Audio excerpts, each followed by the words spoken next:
naging artista po ako, Nay. Kilala niyo po si Heart Evangelista? Kasabayan ko po si Heart. Ngunit si Heart, sumikat. Si Chi Atienza, hindi po sumikat. Pero okay lang, nabayaran ko naman ang tuition fee ko. At naniniwala ako, kaya ako pinadaan ng Panginoon doon para malaman ko ang kalagayan ng mga LGBTQ plus community. Dahil marami po akong naging kaibigan doon mula doon sa LGBTQ plus community. At nakita ko, meron pa rin po minsan diskriminasyon pagdating sa oportunidad para sa kanila. At dahil doon, sila rin po ay aking tinayuan. Tinignan ko po ang ginawa ni Yorme para sa LGBTQ plus community dito sa ating lungsod. At nalaman ko, pati sila, inalagaan at minahal niya. May grupo nga po siyang Bekshies of Manila. Kaya nung sabi ko, lahat na lang ng sektor na tinayuan ko, minahal mo nung ikaw ay alkalde ng Maynila, ang naisip ko tuloy, nahanap ko na yata ang soulmate ko sa public service. At dahil doon, binigay ko po ang aking matamis na oo. Pero sabi ko, bago akong tuluyang pumayag sa'yo, kailangan sagutin mo muna ang katanungan ko. Sabi ko sa lahat ng pwede mo naman piniling vice alkalde, ang dami pong may gustong maging vice alkalde ni Yorme. Ang dami pong nag-a-apply. Pakiramdam ko nga kahit na sinong tanungin ko dito, papayag. Hi, Tay. Pag po ba tinanong kayo ni Yorme kung pwede kayo maging vice alkalde, papayag po ba kayo? Opo. Hindi na huminga si tatay. Opo! Ako talagang sabi ko, sagutin mo muna tanong ko, bakit ba ako gusto mo?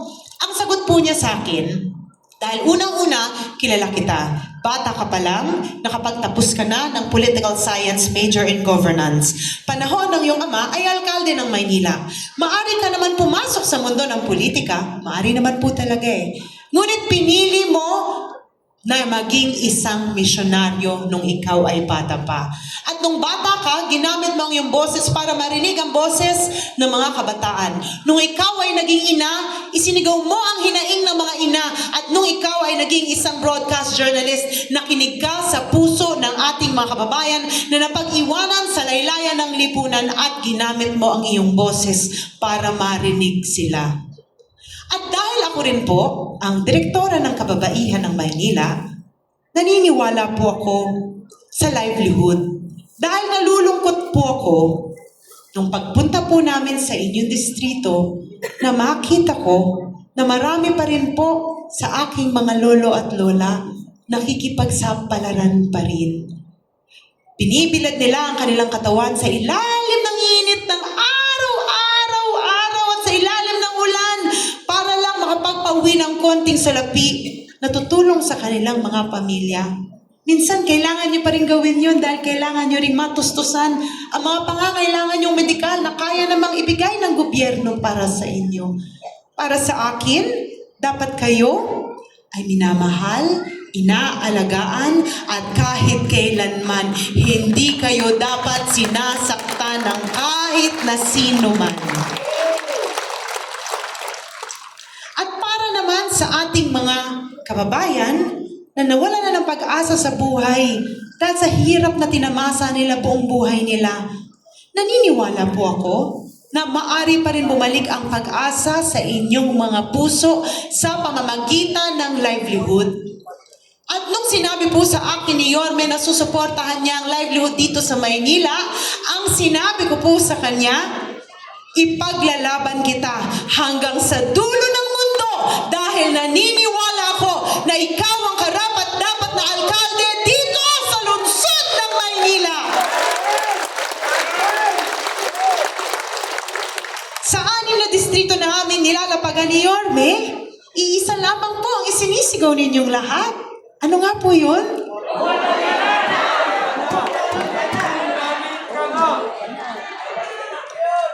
Alam ko po, kaakibat ng sigaw nyo na bumalik na si Yorme dahil nagnanais at nagdadasal ang inyong mga puso na bumalik ang pagkatok ng pagmamahal ng gobyerno sa inyong mga bahay at buhay gaya ng natamasa nyo nung si Yorme ang alkalde natin dito sa ating lungsod.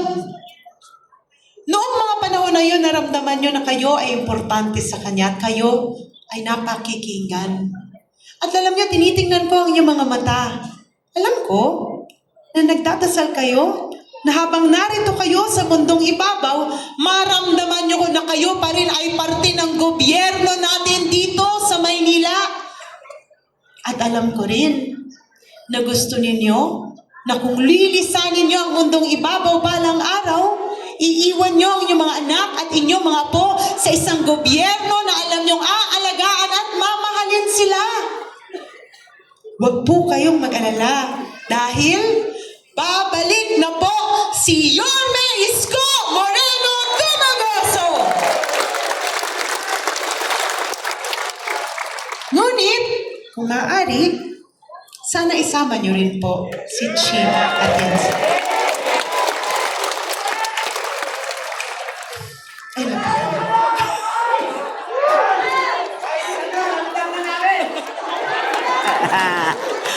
ang trabaho po ng Vice Alcalde ay maging presiding officer.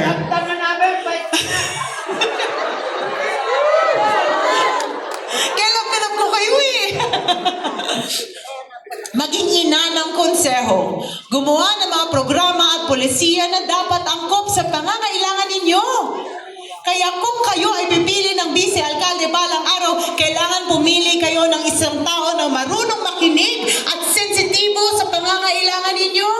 Ikaw na!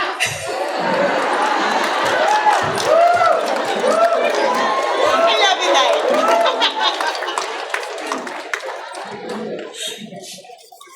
Alam niyo, bata pa lang po ako. Ginamit ko na ang aking boses para marinig ang hinaing ng mga Manilenyo dahil yan po ang turo ng aking ama sa akin. Kanina inilahad ko ang mga sektor ng lipunan na aking tinayuan kahit wala pa po akong naging posisyon. Pero gusto ko po, alam nyo, mga lolo ko, lola ko, mga nanay at tatay ko, balang araw, kung ako po ang magiging katambal ni Yorme, hindi na kayo iiyak dahil sisiguraduhin namin na ibabalik namin ang lahat ng mga programa at polisiya na alam namin nagpabuti sa buhay nyo dito sa Maynila.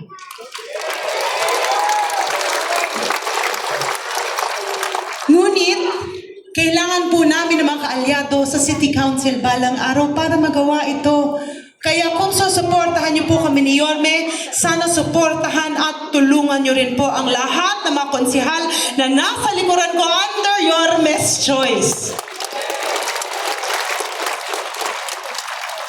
At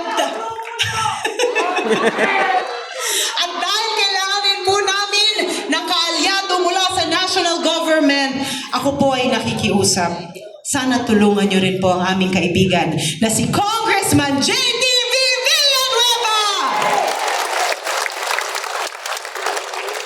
Bata pa lang po ako na po ang hinubog ng aking ama, ng Panginoon, at ng pagkakataon para ipagpatuloy ang mga nasimula niya dito sa ating lungsod.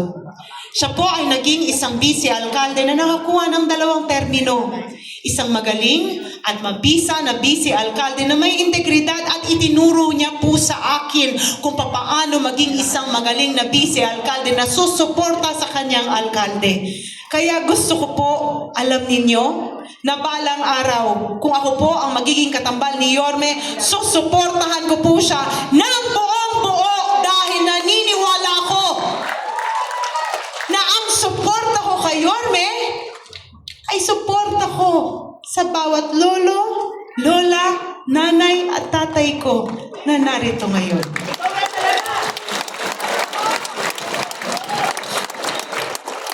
Hindi po ako umaalis sa kahit na anong lugar nang hindi nag-iiwan ng alaala